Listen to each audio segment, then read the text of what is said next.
अस्सलाम वालेकुम प्यारे दोस्तों। एक मर्तबा हजरत फातिमा राजी अल्लाह ताला अन्हा कुछ औरतों को दीन की बातें सिखा रही थी। इतने में एक औरत निहायत अदब के साथ अर्ज करने लगी, या बिनते रसूल, वह कौन सी औरतें हैं जिनको ना पसंद नहीं फरमाता? जैसे ही बीवी फातिमा जिंदा हूं, ताला अन्हा ने सुना तो फरमाने लगी, ये औरत मैंने अपने बाबा हुजूर सल्लल्लाहु ताला अलैहि वसल्लम से सुना है कि तीन औरतें ऐसी हैं जिनको अल्लाह कभी पसंद नहीं फरमाता, और इन तीन औरतों के घरों को अल्लाह कभी आबाद नहीं करता। इतना सुनते ही औरत गिड़गिड़ा आने लगी, या बिनते रसूल, वो तीन औरतें कौन सी होंगी जिनको न कभी पसंद नहीं करता, इनका घर अल्लाह कभी आबाद नहीं करता? तो दोस्तों, हजरत बीबी फातिमा फरमाने लगी, पहली औरत वह होगी जो अपने शौहर की नाफरमान बीवी होगी, अपने शौहर का हुक्म मानने वाली नहीं होगी।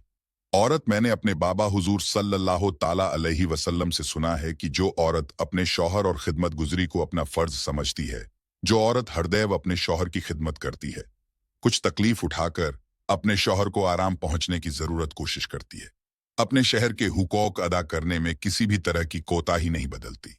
इसके अलावा जो औरत अपने मान सम्मान और अपने जात को अपने शहर की अमानत समझती है और हर चीज की हिफाजत करती है, यानी कि जो औरत किसी गैर महरम की तरफ अपनी आंख उठाकर भी नहीं देखती और ना ही किसी गैर महराम की नजर अपने ऊपर पड़ने देती है, तो ये औरत, याद रखना, ऐसी औरत को अल्लाह बहुत पसंद करता है और ऐसी औरत का घर अल्लाह हमेशा आबाद रखता है। और जो औरत अपने शहर की खिदमत गुजरी को अपना फर्ज नहीं समझती है, ऐसी औरत के घर को अल्लाह कभी आबाद नहीं करता।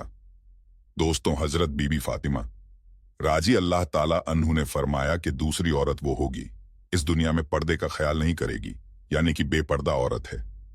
औरत मैंने अपने बाबा हुजूर सल्लल्लाहु ताला अलैहि से सुना है कि अल्लाह ऐसी औरत को नापसंद करता है जो इस दुनिया में बेपर्दा होकर घूमेगी, यानी कि पर्दे का ख्याल नहीं करेगी।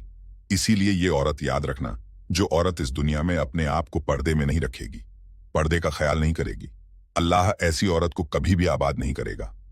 दोस्तों, हजरत बीबी फातिमा राजी अल्लाह ताला अन्हा ने फरमाया कि तीसरी औरत वो होगी जो इस दुनिया में बहियाई को आम करेगी, यानी कि फूहड़ और गंदे कम करेगी, कि बात और चुगलखोरी करेगी, अपने दिन और मजहब का मजाक बनाएगी।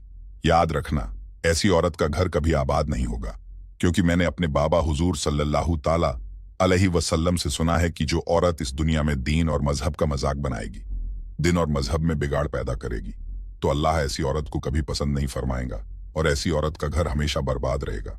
उसके बाद बीबी फातिमा ने फरमाया, ये तीन ऐब ऐसे हैं जो दुनिया और आखिरत दोनों में बर्बाद कर डालते हैं। इसलिए अगर तुम दोनों जहां में कामयाब होना चाहती हो तो इन तीन बुरी आदतों से आज ही सच्चे दिल से तौबा कर लो और अपने शौहर की फार्मा बरदार बीवी बन जाओ। पर्दे का एहतराम कर लो, दुनिया में बुराई फैलाना छोड़ दो, नहीं तो आप भी हमेशा बर्बाद रहोगी। अल्लाह तबारक वी ताला से दुआ है क्या नापाक हमारी इस्लामी बहनों को इन बुराइयों से बचाए, उन्हें एक और सही रास्ते पर चलने की तौफीक आता फरमाए। आमीन, अल्लाहुम्मा आमीन। आगे इसी तरह की वीडियो के लिए हमारे चैनल पर विजिट करें, लाइक और सब्सक्राइब करें।